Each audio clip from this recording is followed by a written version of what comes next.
And now, It's Just a Show is proud to present a very special with your hosts, Adam and Chris.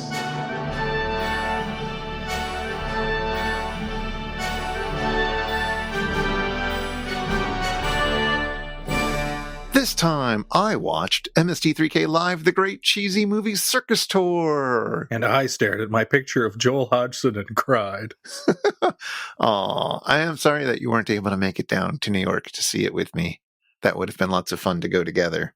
I'm hoping that Joel Hodgson is one of those lifetime performers who announces his retirement every 2 years and goes on a retirement tour. I think he should be. I was reading some interviews and he talks about, some of the difficulties being that, they're in a bus and he's in his very late 50s. And that's rough on a body. And fair enough. But I think we could all pitch in together and get him a more comfortable bus to travel around in. I think we can do that. I think that would be a good use of a new Kickstarter. Raise a few $1 million to get an official MST3K bus with things written on the side and little things on the top for the puppets to come out of. I would just love to see Joel, hat in hand going. It's like, now the reason we're doing this Kickstarter is we are trying to get me a more comfortable chair. I don't know. I'd be okay with that. He deserves it. Oh, absolutely. He's earned it at this point. And, it's funny that it's marked. Maybe this is to not give a sense of finality to the Netflix series, because since season 13 hasn't been announced, a lot of people have been running around with their like chickens with their heads cut off, worrying about its continuation. So perhaps if it was like the final tour, specifically Joel's final tour, it would read wrong. Yeah, it might. I don't know. Netflix has definitely gotten very fond of running shows for 2 seasons and then not renewing them. So who knows what'll happen? If only there were other streaming services popping up like weeds. And if only Netflix didn't have the Shonen ironclad contract for another 5 years. Exactly.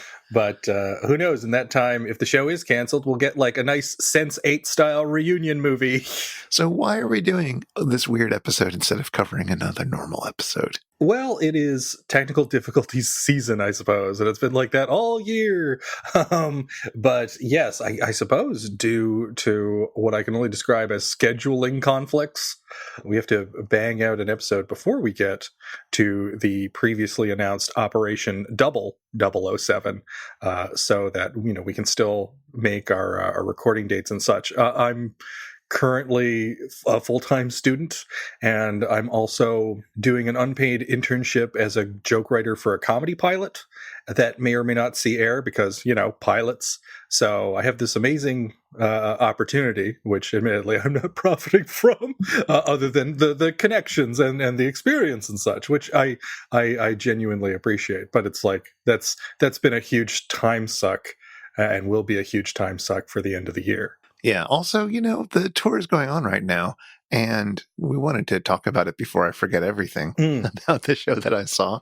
And, it seemed like a nice, timely thing to do. And we didn't get enough time to talk about it immediately after I saw it, because that was the Donald Pleasence episode and the Goodbye Beth episode. So there was quite a lot of business to take care of that day. It was jam-packed. There aren't even Mystery Science Theater 3000 episodes that had to do as much as we had to do for our episode on Alien from LA. Exactly. But no, the fact that you are going to be spectacularly busy in the next several weeks is also a very important thing, which reminds me that thank you to all of our Patreon supporters. If we could only get about 1,000 more of you, yes, we might be able to stave off some of these pressures that keep pressing upon Adam's livelihood. We might be able to keep him rolling in sandwiches and rent. Please donate. We can afford half a Dropbox right now. No, thank you to everybody. We actually have been able to do a few things recently that have reminded us how excellent you all are. But go to itsjustashow.com/Patreon or patreon.com/itsjustashow if you want to do that. And there'll be lots of sweet bonus episodes and things like that for you to enjoy if you do that. and we will be very thankful. Yes, we will, because certainly it's been, as you said, it's been a real pleasure and a real honor that people have donated anything to us at all already for the last little while, and the show seems to be resonating with people, and same with the other megaphonic shows, which are all developing an audience too.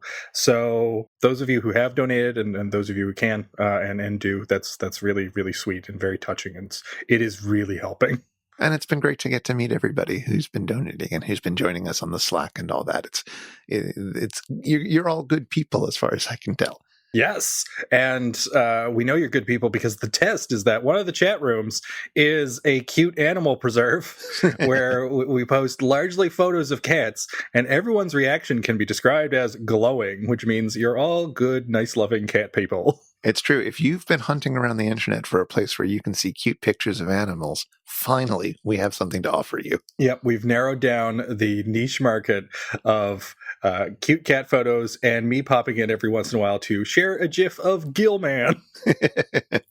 All right, before we get to the actual episode, we're going to say that there are spoilers. If you are going to go see these shows, if you hope to see them, or if you think there's a real possibility that they record them and you'll be able to watch them someday, then maybe don't listen to the rest of this episode, because it is lovely to be surprised about this sort of thing.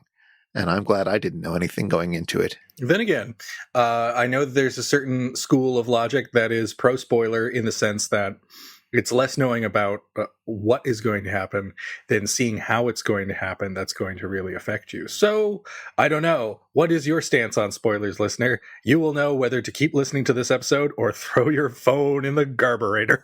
Exactly. I will say before we officially begin spoiler period, it's very good. If you have a chance to see it, go see it. I think it's great. But with that said, okay, everybody, if you've turned off if you want spoiler, yeah, you're gone. Why are you still listening to me if you're gone? Okay. Turn off your lights where applicable. Exactly. I think they're gone.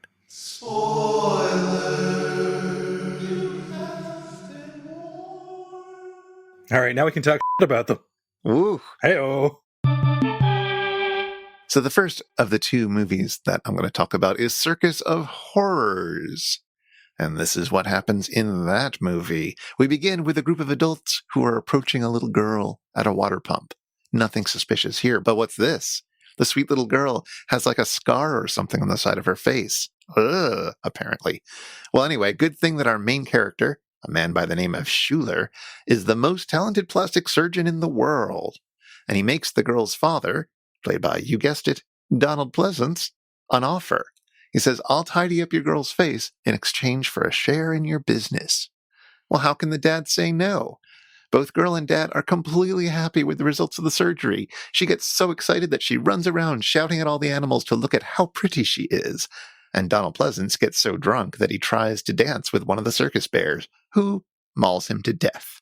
Now, sadly, that means that after the first 5 or 10 minutes, there's no more Donald Pleasence in the film. So the rest of the tale, in which Schuler does plastic surgery on other women, brings them into the circus that he now owns, and then arranges for fatal accidents to happen to them whenever they try to leave the circus until finally the local police catch on and catch up with him. Anyway, all that makes for a most unpleasant movie experience.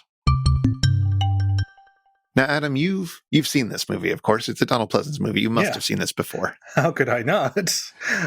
Yes, I remember Pleasence getting particularly high billing on the DVD copy because Donald Pleasence is a name that, will ring a bell, unlike, say, Anton Differing.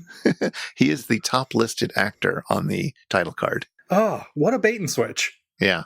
That's terrible. On the other hand, I can kind of appreciate the circus con man logic of it. It's like, no, it's a Donald Pleasence movie, we swear, and just put all the Donald Pleasence footage in the first 10 minutes and then leave the rest of us hanging.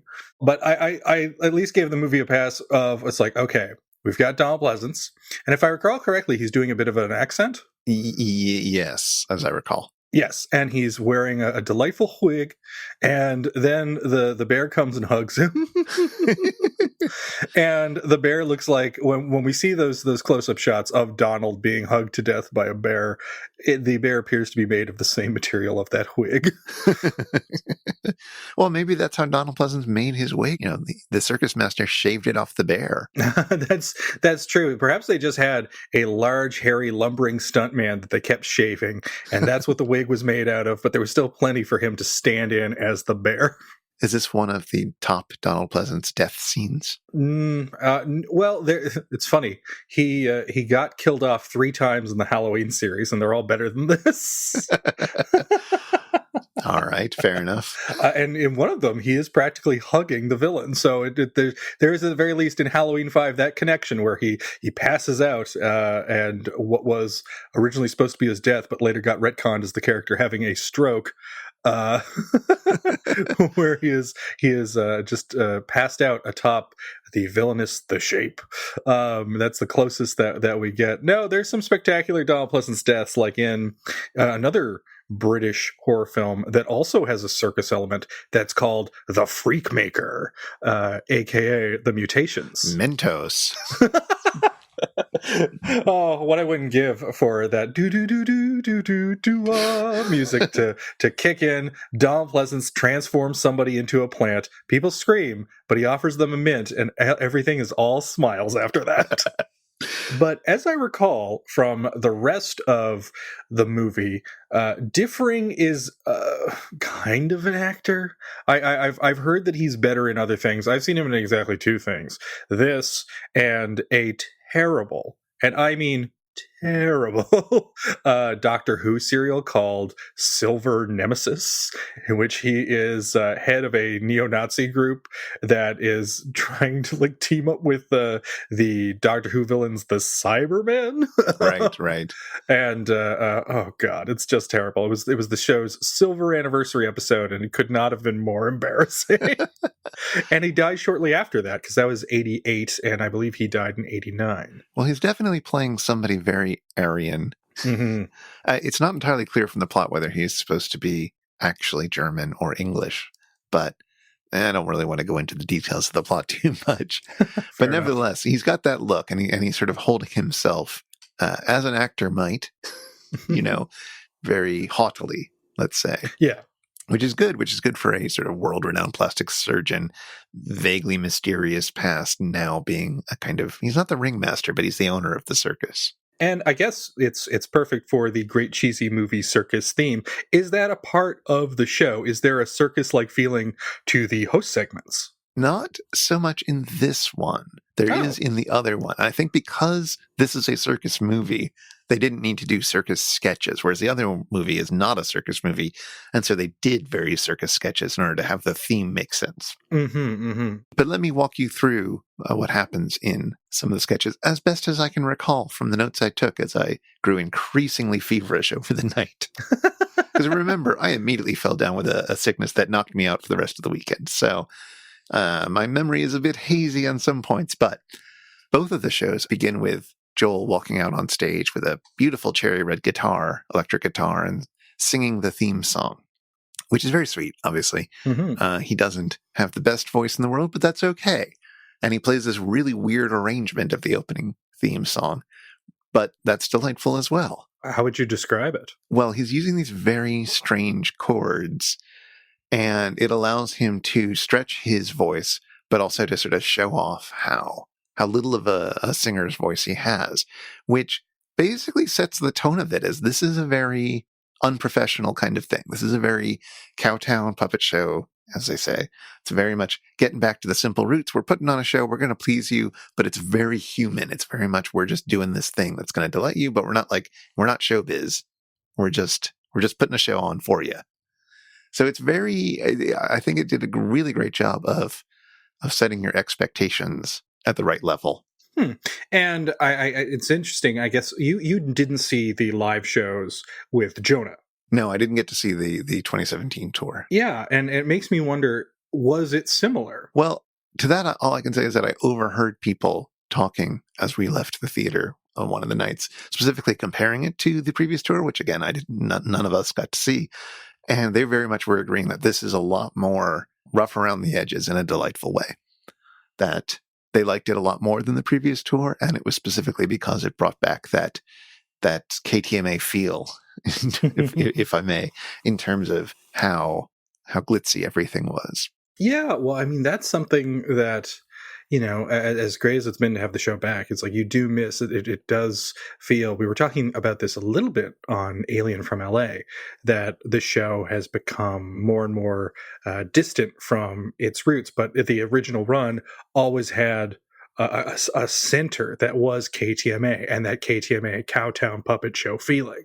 Yeah, and this definitely feels like a return to that kind of idea. It felt like Joel was in a space where he didn't have to worry about looking good next to other Netflix shows and had a lot more freedom to do what he wanted and create the kind of vibe that I think Joel has gone for in a lot. I mean, even back to his early stand-up days, this really relaxed vibe between himself and the audience, which is one of the things that I appreciate about what he's doing. I like that kind of thing. Yeah, same here. I mean, I fell in love with Joel Hodgson because the first thing I ever saw him do, of course, was Pod People.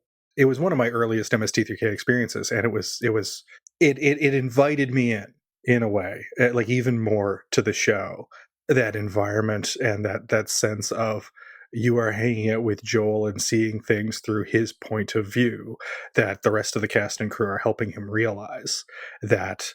There's something very, very singular about his episodes of MST3K that I really, really like. And hearing that the cheesy movie Circus is bringing that back is this melancholy thing of, boy, that sounds amazing, but also I'm crestfallen that I will probably never see it unless there is a home video release. Yeah. Well, hopefully there will be. Yeah. Let's get back to describing what happened, since we were only about halfway through the theme song at this point. So in the middle of it, of course, there's robot roll call, and we get to see the bots, and there's sort of a little stage area in the middle, and you've got curtains that come back, and then the puppeteers are standing sort of behind the robots. They're all in stage black outfits. So you can sort of tell that they're there, but also they're not like on the TV show where they're standing beneath it operating with sticks. No, they're just right behind him. And how did they realize Crow then? Is Crow sort of seen walking around, or is Crow still like, shall we say, a top-heavy puppet? Yeah, no, Crow shows off that he's got these new legs, which are they look like they're made out of spheres. I didn't have I don't have any sense of what they're actually made out of, but he's got legs and he's very proud of them and he shows them off and they're neat. And there are new puppeteers for this show. It's not the people from Netflix. And they are also doing the voices. And it was interesting because at first I wasn't even sure that there were other people doing the voices. I suspected they were, but it wasn't quite clear at first. It feels like they've settled on what it is to do a Crow voice and what it is to do a Tom voice. That this now feels more stable than it may have. That's kind of interesting because, with Tom, I think once Josh developed what he called the mighty voice, which was just his ordinary speaking voice, really, with like a 10% exaggeration, very early in KTMA.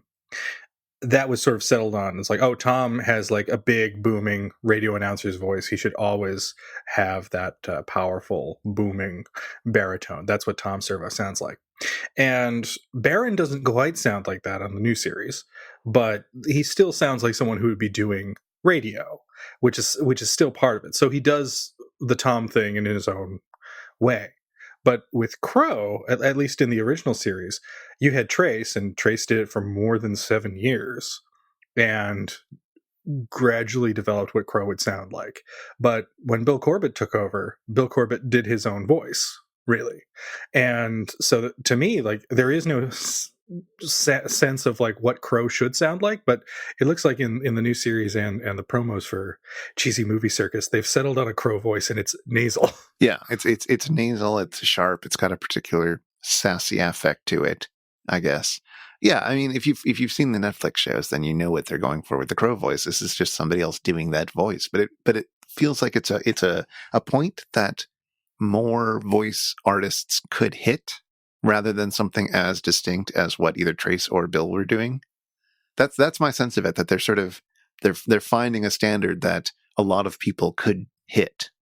And it's fine. Like it was perfectly fine for me. I'm not complaining about it. I just thought it was interesting to note that.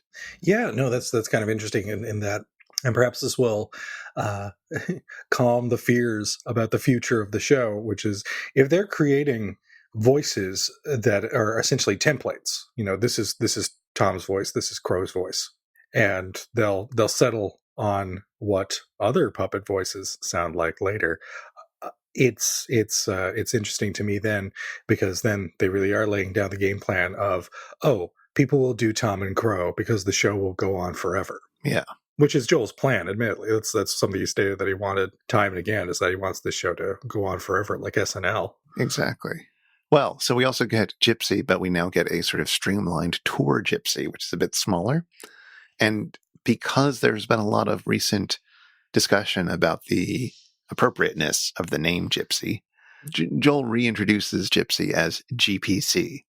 And then they mostly remember to use the new name, but it's not perfect. They're not fully it's not fully settled yet. See, in a way, that's actually kind of like perfect, because remember in the very early KTMAs, they're going back and forth between whether or not Gypsy is male or female. Yeah. And also, whether it's Gypsy or Gypsum. This, or whether it's Tom or Beeper in some episodes. Right. Because Joel does mention Beeper in host segments, and unless you've watched the pilot, you're like, what? Yeah, I think it's fine. I think it's good if they move that name over. I mean, I'm not one of the people who has historically been slandered by the name Gypsy. So it's not really up for me to say, but it seems perfectly sensible for them to transition to this other name, and doing it in this way where you're really marking the fact that this is a transition by using both names for a short period before you fully switch over to the new name seems fine to me. Yeah, I'm surprised that they've gone to a new name as opposed to just reverting back to Gypsum. So that raises the question, what does GPC stand for? Oh, it does stand for something, and they said it, but I cannot remember. Okay. It's like general processing computer or something like that. It was a very generic but reasonable abbreviation. Mm-hmm. And you could imagine a history in which you'd have a GPC computer, which is controlling the ship, and therefore you called it Gypsy for a while until you realized that was not an appropriate thing to be calling anyone anymore. So you switched back to GPC. I don't know. It worked. There's also another human that pops out at this point, named Emily, and she's there as a kind of assistant who is meant to help with the robots. It's not entirely clear sort of who she's working for, and at least early on, she doesn't sort of get to do much except wander around the stage. But she seems nice. I don't know. So she's there. Wait. So we're not clear if she's on. Is she on the Satellite of Love in the story, or like is she in Moon 13 or Deep 13? Like what is it? So they're not on the Satellite of Love. They're in the theater. Which as I recall was also true in the Watch Out for Snakes tour, where they had been beamed down from the Satellite of Love to appear in your local town's theater under a controlled circumstance. They didn't really get into all that, but yeah, they are there in person, and she's there helping out mostly in terms of just mechanical stuff of moving things off the stage and setting up the robots for the next bit. Oh, okay. At least so far, at least in the introduction. Then it's time to talk with the Mads, and they do this through a sort of view screen that rolls out, and the Mads in this case is Pearl and Cynthia, done as puppets and voiced by the two guys who are doing Tom and Crow. What do their puppets look like? They look very puppety. They look extremely puppety. They're kind of small, so it's a little hard to see, but it looks like they're going for some combination of sock puppet and super marionette. Mm-hmm. Like, it's really chunky looking. It looks pretty great. And of course, Pearl and Cynthia basically look the same. And it's a little hard to tell because you've got two people doing sort of pepper pot voices. Hello. So it's very silly. I think it was very charming. And they tell us that Kinga and Max are away at a butterfly convention. Because apparently, who knew, they're really into butterflies. Okay. And so they're going to send down another Mad to actually run the experiment, which is Mega Cynthia, which is the next iteration of this Cynthia cloning technology. And so Mega Cynthia doodly-doodly-doos down onto the stage, and she's played by a woman who is significantly taller than Joel, is the important thing. Okay. Another blonde woman who is very tall, and she's very domineering over Joel and towers over him and acts all evil. Okay, so she doesn't have much in common personality-wise with the daffy Cynthia. She's definitely switching back to like mad villain mode. Okay. How was that performance? It was perfectly good. The woman who did it is perfectly talented. I enjoyed it. It was very nice to see Joel be dominated like that. He reacts very well to it. Yeah, no, like it's really he really knows how to be like, you're much taller than I remembered. So that was perfectly good. I enjoyed all of that. We should have this as the pull quote. Great to watch Joel be dominated. I mean, that's generally true. He's got those sleepy, submissive eyes. No one will be seated during the final 15 minutes in which Joel licks Mega Cynthia's heels. It doesn't quite go that far, thankfully, but yes. And there's a problem, because as they send down Mega Cynthia to run the experiment through the transporter or whatever, a prized butterfly that Kinga and Max own gets transported down along with her. And suddenly this is the big, like, this is what's going to drive the plot. Okay. Is that they need to get that butterfly, they need to catch it and send it back to Moon 13. Mm-hmm. But that's where we start. That's the first opening sketch. We watch a little movie. They tell a little joke. It's good. Then we come back. In segment 2, Crow wants to recreate the bear attack scene and have Mega Cynthia be the bear and have Tom be the plastic surgeon, and he's going to play Donald Pleasence, and I believe he's going to show off his new legs by dancing with Mega Cynthia.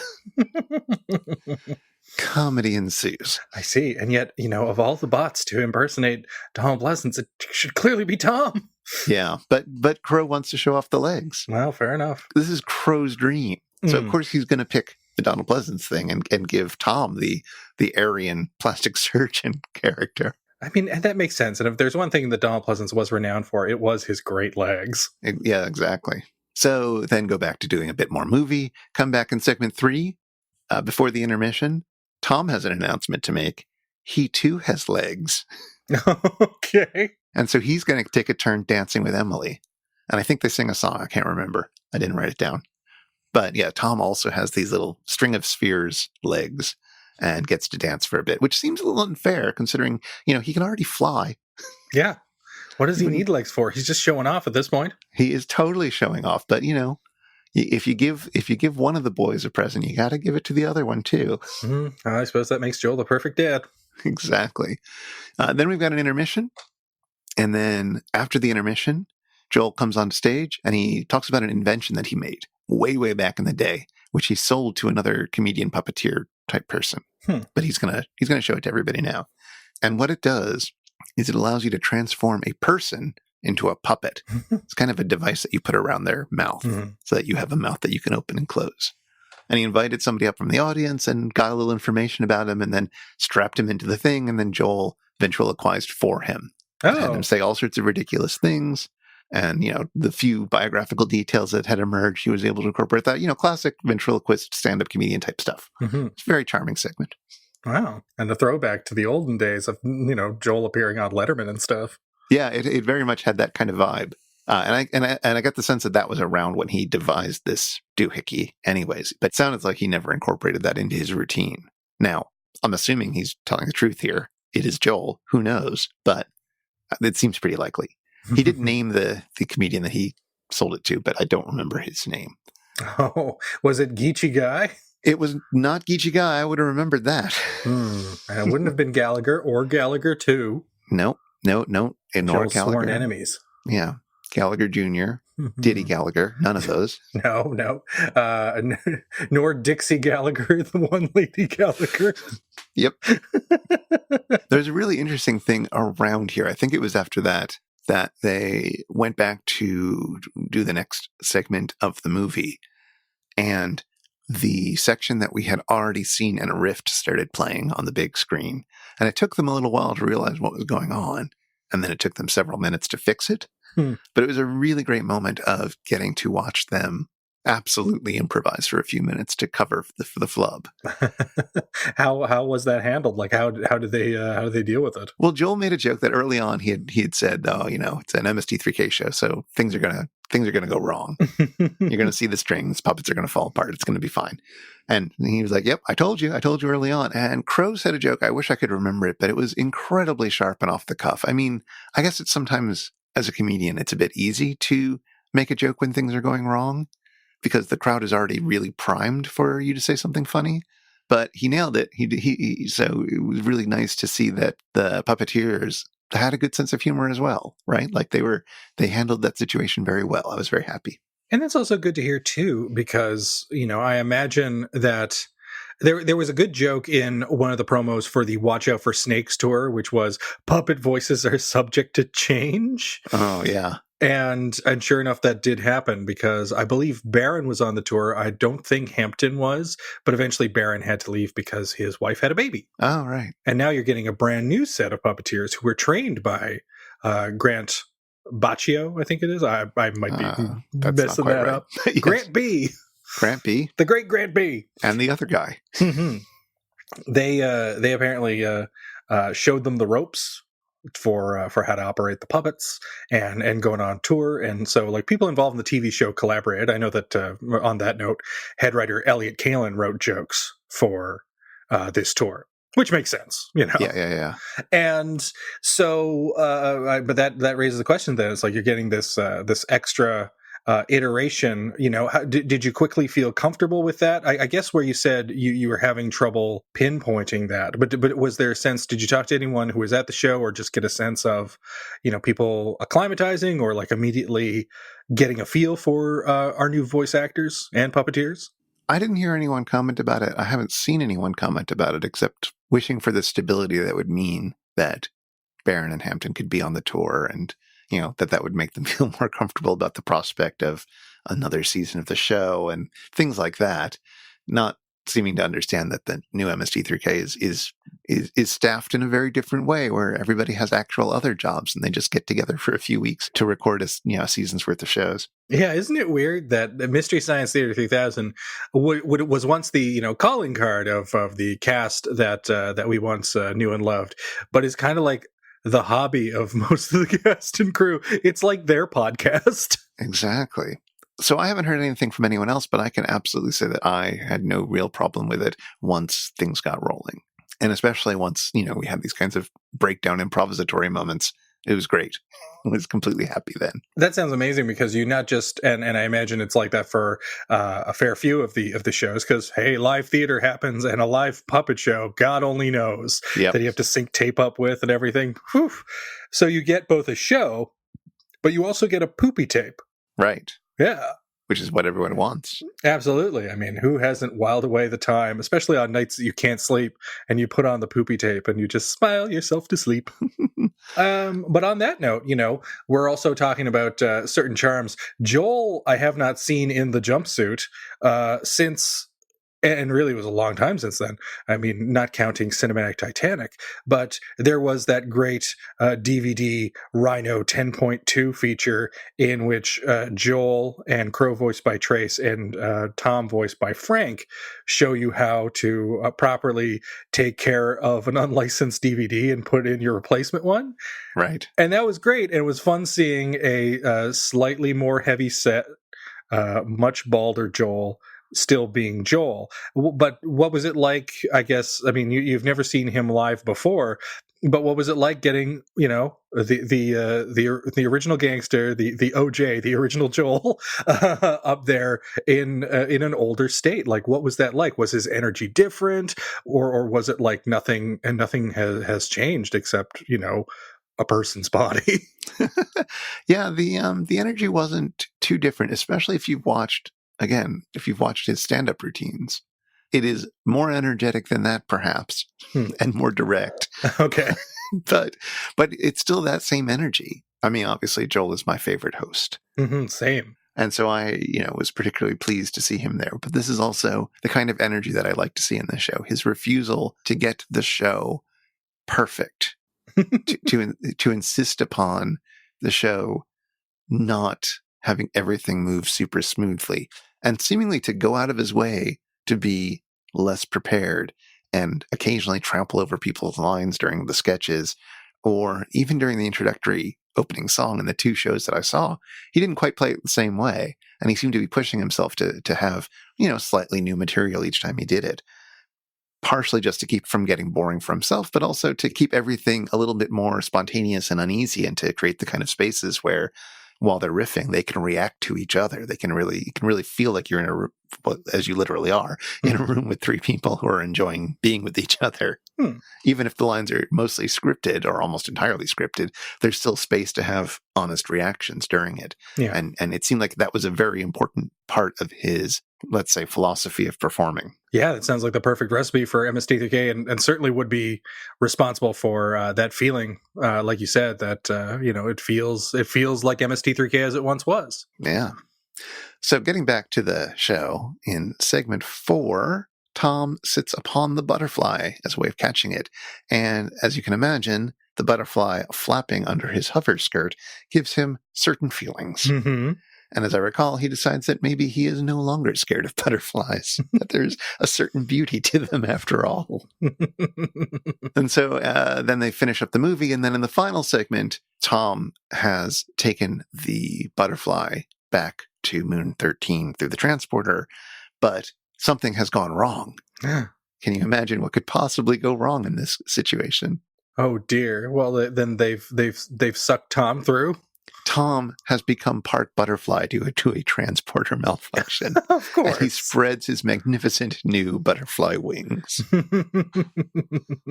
Did a big Tom Servo fly over the crowd? No, there was a big chase sequence where Emily has a very, very comically long butterfly net, and with a prop butterfly attached to it at the end, and she runs across the audience, swinging it back and forth, trying to catch it, and so forth. But no, Tom did not fly out into the audience, as I recall. Oh, I was very feverish at this point, so maybe he did. Yeah, maybe the becoming part butterfly was entirely my hallucinations. All the people who've actually gone to the show are just taking off their headphones and shaking their heads. Yeah. But anyway, that is how that show ended. It was quite good. And, based on having seen this show and of course the other half of the cheesy movie circus, which we'll get to, is this how you would recommend MST3K continue? Were there other things that you'd like to see in a live show for this show? I was completely satisfied with this as a live show. As we'll get to in a moment, the other show was a different show. It was obviously basically the same format, but there were different sketches and different bits to it and different beats and different ways that they engage with being a live thing. And I would love it if they did several more of these and just kept exploring that concept of what they were going to do live. Oh, that sounds cool. Like I said, mad jealous. Well, let's move on to our other movie, in which jealousy is shown to devour a young Jean-Claude Van Damme. So no retreat, no surrender. Jason is an all-American 80s boy whose father is an all-American 80s dad who happens to run a karate dojo in beautiful Sherman Oaks, California, presumably right down the road from Gary Shandling. Anyway, one night the mob comes into the dojo to shake the place up, and specifically shake the dad up for not complying to their demands. And by shake him up, I mean shake him up karate style. And to do that with a Russian goon, played by famed Russian Jean-Claude Van Damme. The family escapes the mob by moving to Seattle, which is the home of Jason's karate hero, Bruce Lee, or more specifically, the home of Bruce Lee's grave, anyway. And I guess also his ghost, because eventually, after Jason becomes the target of the local karate club and gets bullied a lot by them, the ghost of Bruce Lee visits Jason and teaches him that the real karate is the friends we make along the way. Friends like Jason's neighbor, RJ, who sure can breakdance, because it's the 80s, and it's a teen movie, and you gotta have some really awkward breakdancing. But the movie culminates in a big karate match, which, for unclear reasons, devolves into Jean-Claude Van Damme-ski taking on the town one by one, and just brutalizing them. And after a lot of brutality, finally, Jason steps into the ring. Do you call that a karate ring? I don't know. Jason steps into the big fight square and fights Ivan Claude and wins. Surprise. So the mob is run out of town, and everybody loves Jason, and America wins again. Hooray.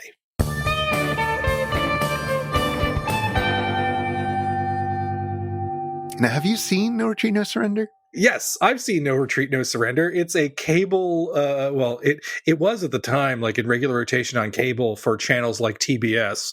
So when TBS lost the rights to Zaz comedies, which is what they usually showed, it was either Zaz comedies or Roadhouse, which is, of course, how I developed a fondness for Roadhouse before I developed a fondness for MST3K. I discovered Roadhouse first, and seeing the love that Crow and others had for it, it's like, this show understands me. But TBS and other channels showed this film. Like I'm almost positive they did. And if it wasn't TBS, it was some other affiliate of some other network, likely owned by Ted Turner. Did you enjoy the film? Yes, because you know what it's very similar to? Karate Kid. It's extremely similar to Karate Kid with just a hint of Rocky IV. Yes. In terms of plot and everything, absolutely. And it does hit all those great sports movie beats. Yes. Kind of, yes. Well, doesn't it have like what I recall mostly from it is that it had like a rockin' synth rock type soundtrack. Yeah. No, the soundtrack was pretty good. Yeah, it aims for all the beats. It's aware of what the beats are supposed to be. It may not know how long those beats are supposed to be apart from each other. It may horribly mangle them when it finally gets to them, but it is definitely aiming for a particular formula. Have you ever heard of a film called The Miami Connection? No. Okay, so The Miami Connection was a film that was made in the States in the 80s and went unreleased for a long time. Okay. And when I first saw The Miami Connection, because it was discovered, I believe, by the Alamo Drafthouse chain of theaters. Right. And the film nerds at the Alamo got a hold of this lost movie and said, we have to re-release this. We have to put this in theaters. This is an extremely entertaining B-movie. And sure enough, it was. But as I was watching it, it reminded me of No Retreat, No Surrender. Like, it reminded me of my childhood memories of watching it and its ilk on cable as a largely unattended child in the 80s and 90s. Right. And that is a film about musicians who are also karate ninja stars. And they've made a pledge for nonviolence, but drug dealers who are also ninjas try to muscle in on the scene, and so they massacre the evil ninjas. And when I say massacre, there's in one scene, one of our heroes cuts a guy's arm off. Ooh. So it's not as gory as that. It's not like, I don't recall No Retreat, No Surrender being like a hard R, but it had a similarly daffy charm. If there was any hard R violence in this, they've edited it out for the show. I think they did edit something out because an unexpected girlfriend shows up in the third act. And it's like, wait, you're acting like we should know who this is. But whatever. And yet, knowing no Retreat, No Surrender, it's like, man, if I freshly rewatched that, I bet you any money that still happens, there's just a random girlfriend towards the end they just forgot to set up. Totally possible. So here's the thing. I don't think MST3K ever did this kind of sports movie. Not that I can think of off the top of my head. Unless there's something buried in the sci-fi era that I'm forgetting about. But like, it's a really good format. It really worked well. I do know that Riff Tracks did this movie a few years ago. Yes, and they've also done The Miami Connection, I think. Oh, okay. Yeah. But yeah, this was just perfect MST3K fodder. It was absolutely hysterical. The movie came off. It's one of those, it was like one of those episodes where the movie comes off as incredibly charming. And part of that is because of the context you're seeing it in, of course, but like where MST3K just makes the movie better. And it's always great when that happens. But it also just feels like, oh, wow, there's a whole world of these kinds of terrible 80s, Karate Kid and whatnot wannabes that they could be riffing on. And that would be great. Off the top of my head, it makes me hope, on the note of canon films from Alien from LA, I hope that they get the rights to the canon-produced film Over the Top, in which Sylvester Stallone is a traveling arm wrestler. Oh, okay. Yeah. And there are multiple shots of intense arm wrestling victories. It feels like there are only so many angles to film that from, but... Oh, believe me, they discover those within the first 15 minutes, and they are on repeat for the rest of the picture. Fantastic. But it's got all the things you want. Like, it's a flashy film. Everyone has feathery hair. Stallone, I believe, is wearing his Rambo bandana at different points, and of course, he has to do it all for the love of his son. It's over the top. Like, every emotion is felt 10 times too hard to be recognizable by human beings as a real emotion. But does it have the ghost of Bruce Lee played by someone who looks absolutely nothing like Bruce Lee? Sounds like every Bruce Lee movie that was made after he died, or completed after he died, I should say. Yeah, because this also has like the kid with a lot of posters of Bruce Lee up. So it's not like you don't get a reminder of what Bruce Lee looked like throughout the entire film. Somewhere there's just a sea of people wearing Kathy Ireland masks trying to perfect that Wanda Newsom accent as her clones. Oh, so good. Anyway, this was a really great movie for them to do. I'm super glad they got a hold of it and would like to see more. Let me tell you what's going on in the sketches.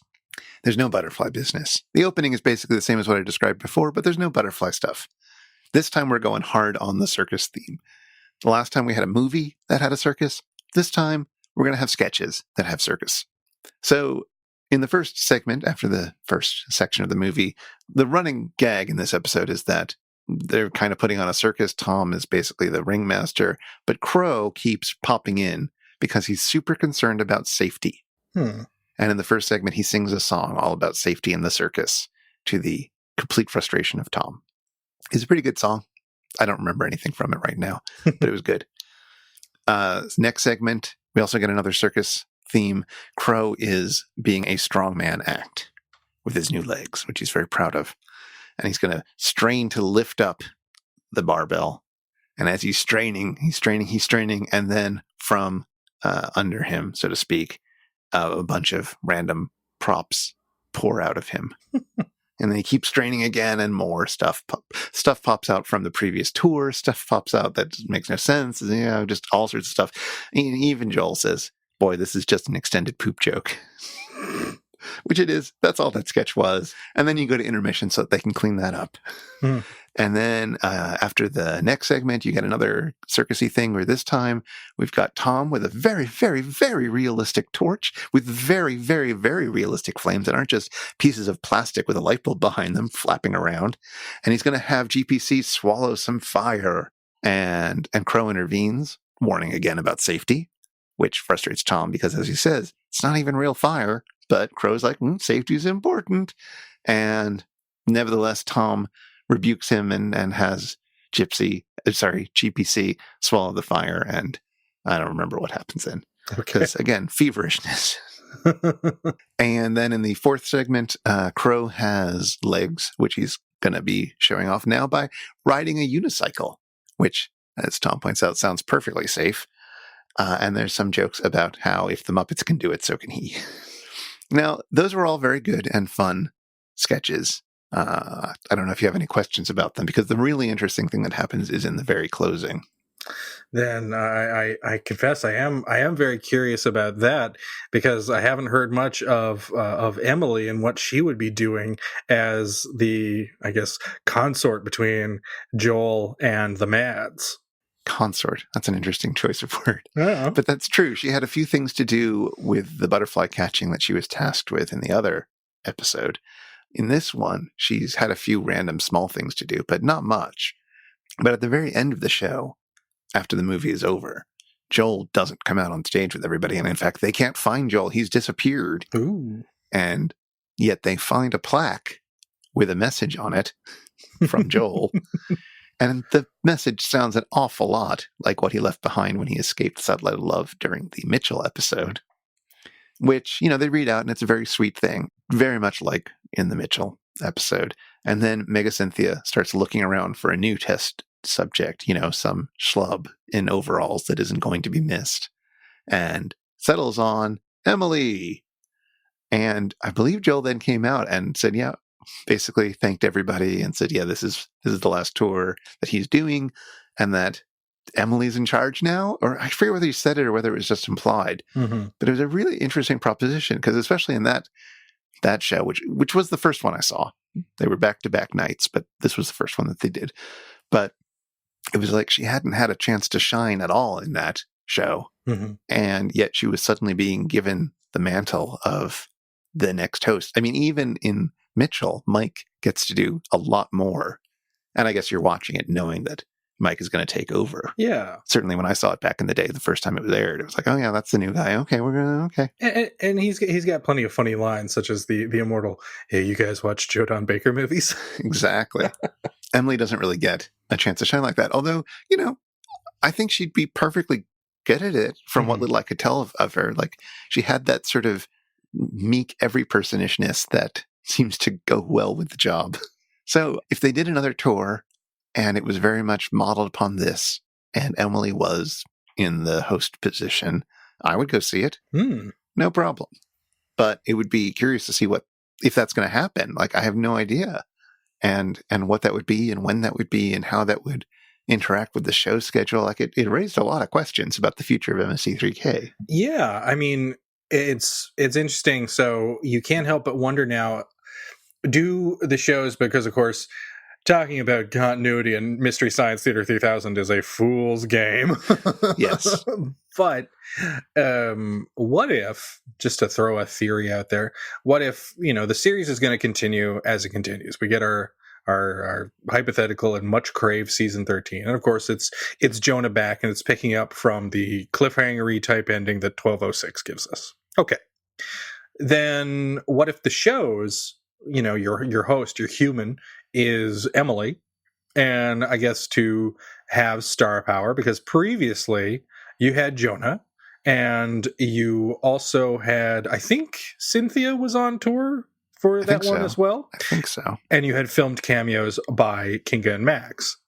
Then what if the next one is you do have Emily, and you perhaps actually get the Mads on tour, and they're the star power this time, and that gives kind of like Jonah remains the face of the series, or I don't know what they will do, because that also might be weird to be like, oh hey, we're going on tour. It makes sense if it's Joel, like, hey, it's the guy who created the damn show and like was the first face of the show, doing a goodbye tour for him participating in this format. Yeah, then that's okay. But if it's going to continue with Jonah, and then it's like, oh, and when we go on tour, we just have a completely different host that you don't know anything about, maybe that would be just too confusing. So who knows? I don't know if that'll lead into anything for season 13 or what. It would be neat if it did, but the only way it would, I think, would be if these shows, or at the very least the No Retreat, No Surrender show, is a home video release, and thus, just by virtue of being an officially released part of MST3K, it's canon. Yeah, which I think is the route that they're going to try to take. I think that they are planning to film these, and I hope that they are planning on releasing them. And I think that would be the way that they do it, is release these films and then have a live arm of the outfit, which Emily could be the lead on, and which, these other puppeteers could take care of, or maybe people could be swapped out of that as needed, and then keep that separate from Jonah and Kinga and all them on the TV show. It could be possible, and it would allow them to have these different modes of having MST3K out there, and I think it could be successful. I mean, I would be more excited about being able to see more of these live shows than I would be about seeing another Netflix season, although I would like to have both. Yeah. But I really like what they've been able to do in this space, and I would like to see them figure out a way of exploring it more. I realize it's a lot trickier, and they have never toured into Canada, so a whole bunch of people don't get to see it. Like, we don't get to see it. We didn't get to see the last tour. But I think this was a very appealing version of the show, and I want to see more of it. And that makes sense because, you were saying this was really recapturing the vibe of the show in its olden days. Yeah. And of course that makes perfect sense, because this is a live show, and the original series, for all of its run, was filmed essentially as live. I mean, they did retakes, yes, but typically they were setting up. They were going to do one take if they could, and the only time they ever did a retake, as the poopy tape confirms, but as the series itself confirms, when you see how many flubs they just leave in, right? This was just kind of like fly by the seat of your pants type show, and of course that energy is exactly what you want to feel from a certain kind of stage show, particularly comedy shows. And I have a crazy rumor that I'm going to float out there. I've never read this. This is just a theory of mine that I've just hatched. You're starting a rumor, in other words. Yeah. I mean, everybody does it. Why can't I get a chance to shine? All right. This is as good a place as any for it. Let's hear it. Rumor corner. All right. So they did 2 shows with Joel. They did 2 shows with Jonah. For home video, they always release 4 DVDs. There was talk from people who went to the shows for the Watch Out for Snakes tour where they claimed that the shows were being filmed. Is it possible that all 4 of these shows are going to be released by Shout Factory? What if they are? Yeah, I hope so. I'd pay for that. You know, what if that is part of the continuity now? What if they do become a nice way of sating people's appetites for new episodes as kind of a thing in between seasons? It's like, oh, this is the live set. This is the live DVD set. Yeah, that's a rumor that I want to see happen. Mm-hmm. And you know, it's plausible. I haven't heard anything about any tapings of the cheesy movie Circus. I have. Oh. So. Did you see anyone there with cameras, like filming, like a professional crew? No, there was nobody filming nobody but the audience filming at the shows that I saw. But the internet is full of rumors of a particular day that they're going to be filming the episodes at a particular location at a college, I believe. Oh, okay. Interesting. Well, that's good. Like, maybe this will happen. Maybe we'll get it. Well, that's a cool, fun idea that I hope really happens because, yeah, I'm not the only one who missed out, who would love to see them. And you missed out on the Watch Out for Snake stuff. I mean, wouldn't it be great to get your hands on, like, a very good show? I'm certainly kicking myself that for the fact that I never got a chance to see the tours that both Joel and Mike did when they were hosts of the show. I am really glad that I at least got the script. They published the script, you might remember, when they did the EGA live tour, and we used it on our EGA episode. Yeah. And I'm really glad to have that. And I thought it was very interesting that they didn't have that this time around. You know, there's all sorts of reasons why that could be, but if it's clear now that they might be filming it and releasing it, then that's fine. I will take that over the script. Stuff to look forward to. Very much stuff to look forward to. But we've been talking for a good long while now. And we should probably wrap it up. This is bye. Bye.